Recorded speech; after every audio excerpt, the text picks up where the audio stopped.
Hello, good afternoon, Tribuners. Welcome back with me, Mutiara, in Indonesian News of Tribun Lampung.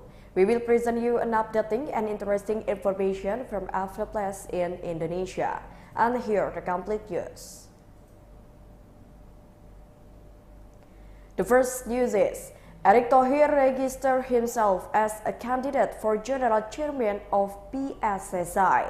The Minister of State Audit Enterprises, Erick Thorhir, arrived at the office of the Indonesian Football Association, Gelora Bung Karno Arena, Jakarta on Sunday, the 15th of January 2023 at around 13 minutes to 11 a.m. Erick Thorhir's arrival at the Indonesian Football Association office to register himself as a candidate for General Chair of the Indonesian Football Association for the 2023 until 2027 period. When he got out of the car, Erick Thorhir was immediately greeted by Hassani Abdul Ghani and Peter Tanuri, who are ex-members of the Indonesian Football Association. Not only that, Persis Solo boss Kaisang Pangarep and Persipadu boss Glenn Sukita are also waiting for Erick Thorhir at the Gelora Bung Karno Arena. They immediately took the elevator to the 6th floor, the office of the Indonesian Football Association, to submit registration documents. After Erick Thorhir and his entourage went up to the Indonesian Football Union office, three Indonesian celebrities, namely Raffi Ahmad, the owner of France Nusantara FC, Atta Halilintar, the owner of FC Bekasi City, and Baim Wong also arrived at the Indonesian Football Association office. About 20 minutes before Erick Thorhir's arrival, representatives of the League Two clubs also came to the Indonesian Football Association office by boarding a bus. As is well known, that afternoon, the Indonesian Football Association will also hold an ordinary congress.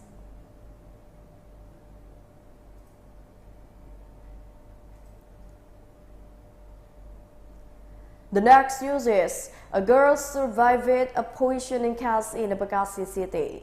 The death toll of a family suspected of being poisoned in Ciketing Udik village, Bantar Gebang, Bekasi City, West Java has now increased.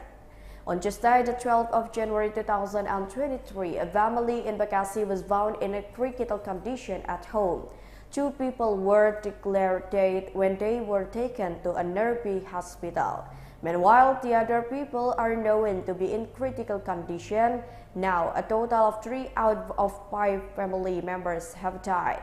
One new victim is the mother of the family.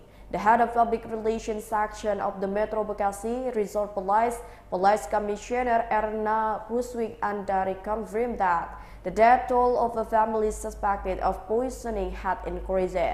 Public Relations of the Bantar Gebang Regional General Hospital Bekasi City, Sandi Romadoni, also said that 3 victims were declared dead. Sandi said that all the victims had received medical assistance since they were first evacuated last Thursday. He added that there was one adult patient and an underage girl who were still undergoing treatment at the Bantar Gebang Regional General Hospital. Of the 5 victims, a 5-year-old girl was found safe.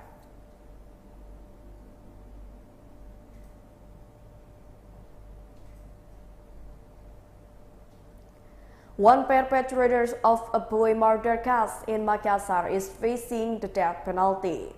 One of the perpetrators of the murder that targeted the organs of a child in Makassar, South Sulawesi, 18 years old MF, is facing the death penalty. This is because it was later discovered that MF was no longer a child, he had reached adulthood. With this adult status, the police no longer apply a juvenile criminal system. MF is now threatened with the maximum penalty, namely the death penalty. The head of the public relations section of the Makassar City Resort Police Commissioner Lando Sambolangi said that the 2 perpetrators also received different case handling. MF was given a detention period for the first 20 days, while on other perpetrator AD with the age 17 years old will given a detention period for the first 7 to 8 days. However, regarding the application of the law, the two perpetrators are subject to the same article. Currently, the police are still waiting for the result of the post-mortem examination and psychological tests from the perpetrators.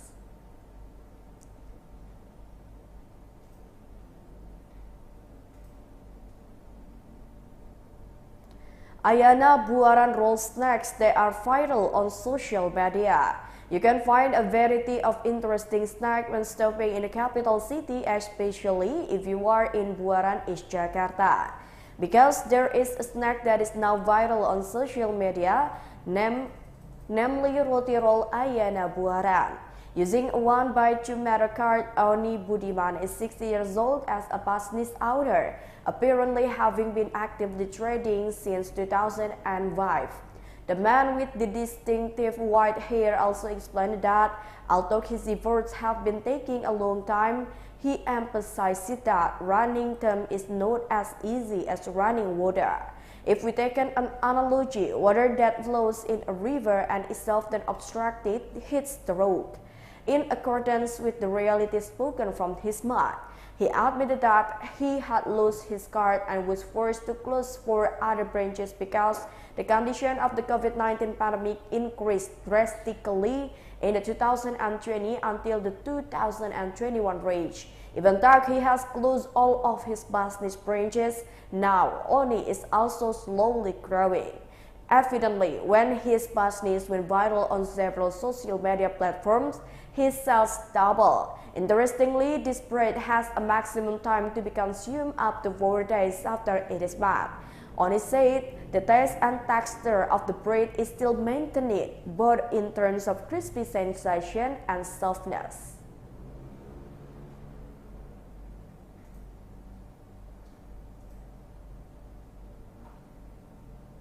Lively Lato-Lato competition in Batam City.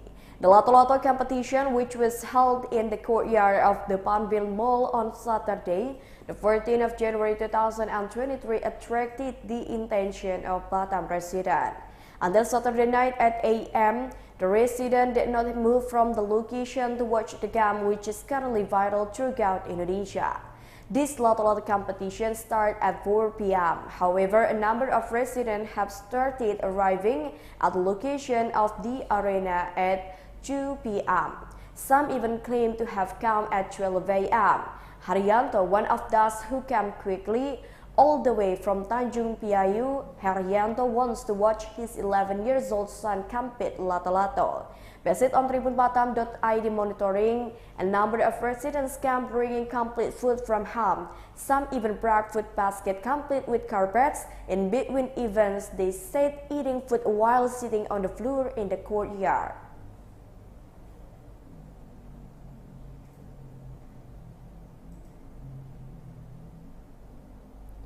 Soybean prices in Semarang are still high due to declining sales. Sales of imported soybeans as raw material for making tempeh and tofu declined. This was the impact of high soybean prices in recent times. Soybean trader in Semarang City, Erick, said the decline in sales at his shop even almost reached 50% compared to before the price increase. Erick explained further the price of imported soybean had increased gradually in the last 2 years. Previously, he said in the 2020 soybean prices were still in the range of 8,000 rupiah for 1 kilogram. The price then continued to increase until the end of last year, which even reached 14,000 rupiah for 1 kilogram.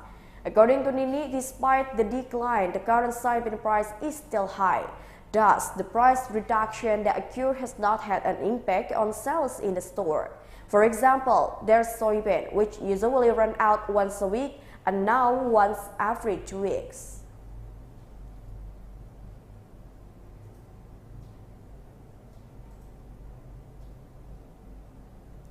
The last uses, a number of stall owners rejected the establishment of Indomaret in their village.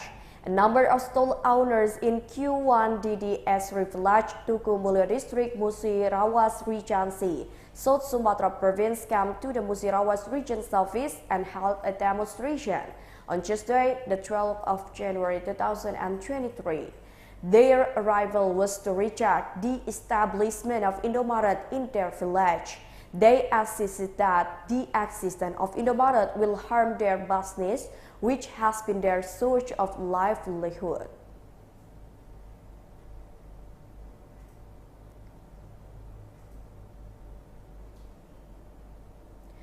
Well, I think that's all the news for today with me, Tiara. Don't forget to follow us in YouTube Tribun Lampung News Video, Facebook Tribun Lampung, Instagram @Tribun Lampung, and TikTok @Tribun Lampung for further information. Thank you for watching and have a nice day.